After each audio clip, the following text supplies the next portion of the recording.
কাশ্মীরের তৎকালীন রাজ্যপাল সত্যপাল মালিক বয়ান দিয়েছেন যে তাকে চুপ থাকার জন্য দেশের প্রধানমন্ত্রী নরেন্দ্র মোদী বলেছিলেন এই পুলওয়ামা অ্যাটাকের ব্যাপারে। হিন্দু মুসলিম আসলে হিন্দু মুসলিমের ব্যাপার না, ব্যাপারটা ক্ষুধা, দারিদ্র, অভাব। সেকুলারিজমের ওপর আঙুল যারা তুলছেন তারা কিন্তু দেশের সংবিধানের ওপরেও আঙুল তুলছেন। পুলওয়ামায়ও আজ পর্যন্ত কোনো রিপোর্ট বেরোয়নি, আর এগো বেরোবেন।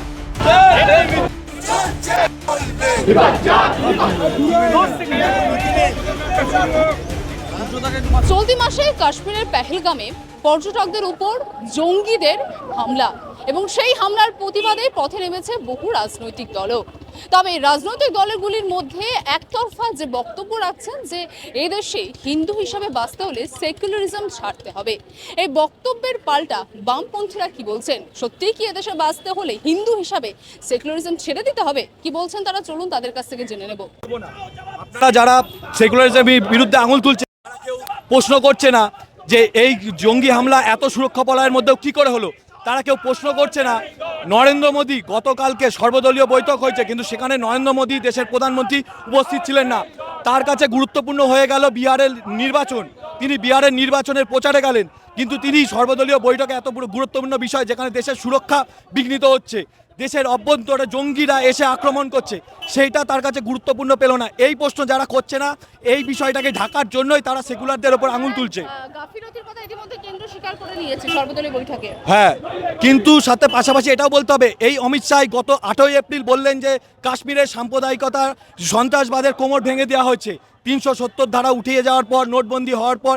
আর এই বছরেই গত 8ই এপ্রিল অমিত শাহর বয়ান, এটা আমি নিজের বয়ান বলছি না, কিন্তু অমিত শাহ বয়ান দিয়েছেন, দেশের স্বরাষ্ট্রমন্ত্রী বয়ান দিয়েছেন যে 370 ধারা তুলে দিয়ে নোটবন্দি করে দেশের সন্ত্রাসবাদের কোমর ভেঙে দেওয়া হয়েছে। তাহলে তারপরেও কি করে এত ব্যর্থতা আর ইন্টেলিজেন্সের ব্যর্থতা এত?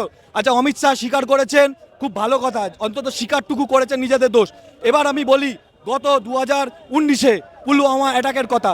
পুলওয়ামা অ্যাটাকের পর আমরা যারা বামপন্থীরা আমরা প্রশ্ন করেছিলাম দেশের সুরক্ষা নিয়ে, আমরা প্রশ্ন করেছিলাম ইন্টেলিজেন্সের ব্যর্থতা নিয়ে। তারপর আমরা যখন দেখতে পেলাম তৎকালীন কাশ্মীরের রাজ্যপাল সত্য মালিকের যে বয়ান, তা বয়ানে, তার ইন্টারভিউতে যে বয়ান দিয়েছে, তা বয়ানে স্পষ্ট সরকার জানতো পুলওয়ামা অ্যাটাক হবে, সেই অ্যাটাক সরকার করতে দিয়েছে। তিনি একথাও বলেছেন, এটা আমার কথা বলছি না, কাশ্মীরের তৎকালীন রাজ্যপাল সত্যপাল মালিক বয়ান দিয়েছেন যে তাকে চুপ থাকার জন্য দেশের প্রধানমন্ত্রী নরেন্দ্র মোদী বলেছিলেন এই পুলওয়ামা অ্যাটাকের ব্যাপারে। আমরা দেখতে পাচ্ছি পুলওয়ামা অ্যাটাক যেভাবে পরিকল্পনা মাফিক হয়েছিল সেই সময় লোকসভা ভোট কেন্দ্র করে, এবছরও সামনের আগামী 26-এ পশ্চিমবাংলা ইলেকশন, বর্তমানে বিহারে সরকার পড়ে গেছে, বিহারে ইলেকশন, যেখানে বিজেপি আশঙ্কা করছে যে বিজেপি হারবে। এমন একটা পরিস্থিতিতে আমরা দেখতে পেলাম দেশে হঠাৎই জঙ্গি আক্রমণ হয়ে গেল, এবং আমাদের দেশের প্রধানমন্ত্রী সেই কাশ্মীরে না গিয়ে, তিনি সর্বদলীয় বৈঠকে না গিয়ে নির্বাচনী প্রচারে গেলেন। এখানে কিসের ইঙ্গিত পাচ্ছি আমরা? এই আক্রমণ কি শুধুই হয়েছে নাকি হওয়ানো হয়েছে?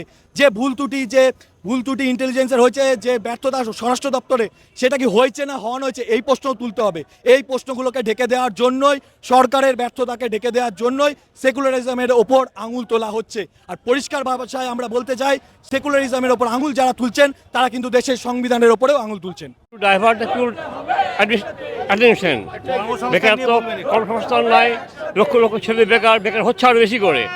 এমনকি আমাদের পশ্চিমবাংলার, আমি নিজে একজন ইঞ্জিনিয়ারিং সায়েন্সের লোক ছিলাম, আমাদের আইআইটি খড়গপুর, ভারতবর্ষের আইআইটিগুলোর 80% ছেলেমেয়েরা বাইরে, দেশে কাজকর্ম নাই, তো দেশ উন্নত হবে কেমন করে? না না, তারা বলছে যে এই দেশে হিন্দু হয়ে বাঁচতে হলে আপনাকে মূলত মানে লিবারেল থট এগুলো রাখা চলবে না, আপনাকে মানুষ তো আমরা আগে হিন্দু মুসলিম হিসেবে জন্মায়নি। আমি যখন গর্ভভূমিষ্ঠ হলাম, হিন্দু ভূমিষ্ঠ হয়েছিলাম, মুসলিম ভূমিষ্ঠ হয়েছিলাম, আর মানুষ সন্তান ভূমিষ্ঠ হয়েছিলাম। আমাকে হিন্দু মুসলিম বিভাজন করলো কে?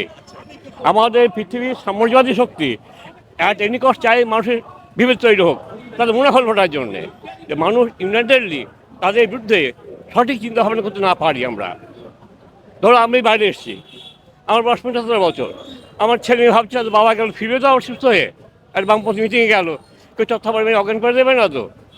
তুমি বাইরে এসছো, তোমার বাবা মা ভাবছেন যে বাবা মেয়েটা গিয়েছে বাইরে, ও কি নিরাপদ ফিরতে পারবে? তো ঘটছে আমাদের দেশে এই যে অস্থিরতা, এর মধ্য দিয়ে তুমি যতক্ষণ না ঘর ফিরছো তো বাবার মোটে সময় থাকবে না দেশ সঙ্গে কিছু ভাবার।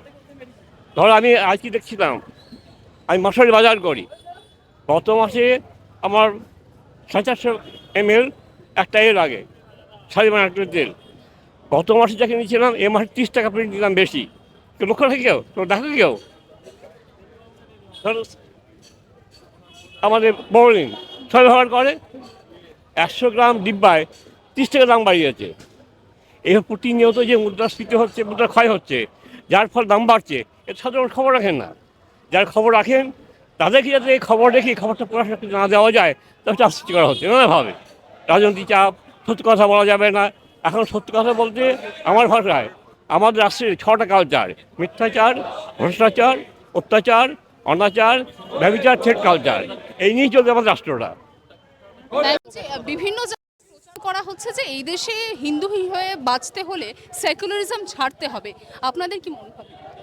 না, সেকুলারিজম ছাড়তে হবে এরকম তো কথা আমরা বিশ্বাস করি না, কারণ ভারতবর্ষ প্রথম থেকেই সেকুলারিজমে বিশ্বাস করে ভারতবর্ষ। তো সেই আমাদের সংবিধানও সেরকমই আছে। এই জন্য হঠাৎ করে আজকে 2014 সালের পর থেকে যদি আমাদের এই টোটাল বিষয়টাকে গুলিয়ে দেওয়ার চেষ্টা করা হয়, তাহলে তো সেটা মেনে নেওয়া যাবে না একজন সাধারণ ভারতবাসী হিসেবে। সংবিধান বিরোধী কাজ। সংবিধান বিরোধী কার্যকলাপ বলেই আমরা এটাকে মনে করি। হঠাৎ করে কোনো যদি রাজনৈতিক দল তাদের ব্যক্তিগত উদ্দেশ্য চরিতার্থে যদি সংবিধানকে গুলিয়ে দিয়ে আমাদের সম্প্রীতিকে যদি গুলিয়ে দেওয়ার চেষ্টা করে, তাহলে সেক্ষেত্রে অবশ্যই সেটা আমাদের একদমই আমাদের যে সংবিধানের পরিপন্থী বলেই আমরা বিবেচনা করব। আপনি কি বলবেন এটা নিয়ে? একদম সঠিক কথা বলেছে। এবং এখন এই 14 সালের পরে আরএসএস প্রভাবিত হয়ে সমস্ত মানে বাইনারি তৈরি করার চেষ্টা করছে, হিন্দু মুসলিম হিন্দু মুসলিম। আসলে হিন্দু মুসলিমের ব্যাপার না, ব্যাপারটা ক্ষুধা, দারিদ্র্য, অভাব, শিক্ষা, সমস্ত কিছু চাই। সবার জন্য শিক্ষা চাই, সবার জন্য স্বাস্থ্য চাই। তা না করে ওরা শুধু বাইনারি করছে, হিন্দু আর মুসলিম। হিন্দু ক্ষেত্রে মে হয়, মুসলিম ক্ষেত্র মে হয়, কিছু নেই। আমাদের আজকে 370 দ্বারা করে বিলোপ করে দেখালো যে কাশ্মীর খুব শান্তিতে। শান্তি কোথায়? তাকে ওখান থেকে উদ্র করলো কেন? কি করছিল সৈন্যবাহিনী, বর্ডার সিকিউরিটিরা কি করছিল? 8 ঘন্টার পথে আসলো, আবার 8 ঘন্টার পথে চলে গেল। কি করে গেল? কিছু খুঁজে পেল না। পুলওয়ামায়ও আজ পর্যন্ত কোনো রিপোর্ট বেরোয়নি, আর এরও বেরোবে না। আগামী দিনে দেশটাকে ধ্বংস করার জন্য এরা চক্রান্ত করছে। এদেশে হিন্দু হিসাবে বাঁচতে হলে ছাড়তে হবে, তোমার কি মনে হয়? সেকুলারিজম ছাড়তে হবে বললেই তো হয়ে যাবে না। সেখানে এতগুলো মানুষ মূল্যবাদের বিরুদ্ধে লড়াই আর হিংসা আমরা কেউই চাই। মানে ব্যক্তিগত রাজনৈতিক কোনো রকম কোনো দলের হয়ে আমি আমার শুধুমাত্র সিপিআইএম পার্টির হয়ে আমি বলবো যে সেন্ট্রাল গভর্নমেন্টের যে নীতি সেটা আমরা মানি না। আর এই সন্ত্রাসবাদ যেটা রিসেন্টলি হয়েছে তার সত্যতা বিচার এখনো হয়নি। কি হয়েছে না হয়েছে কেউ জানি না। তবে যেটুকু দেখতে পাচ্ছি হিন্দুদের পক্ষ নিয়ে যেটুকু লড়াই ওরা করছে তার এগেইনস্টে লড়াই হবে। আপাতত এখন সন্ত্রাস এগেইনস্টে মিছিল চলছে। ধন্যবাদ। ভারতের সংবিধান কি বলছে? স্বাধীন আমরা লড়েছিলাম, হিন্দু চাই সবাই এক গেছে, অনেক মুসলিমেরও প্রাণ গেছে। বাংলা হান্টের আরও খবর দেখতে নজর রাখুন। বাংলা খবর মানেই বাংলা হান্ট।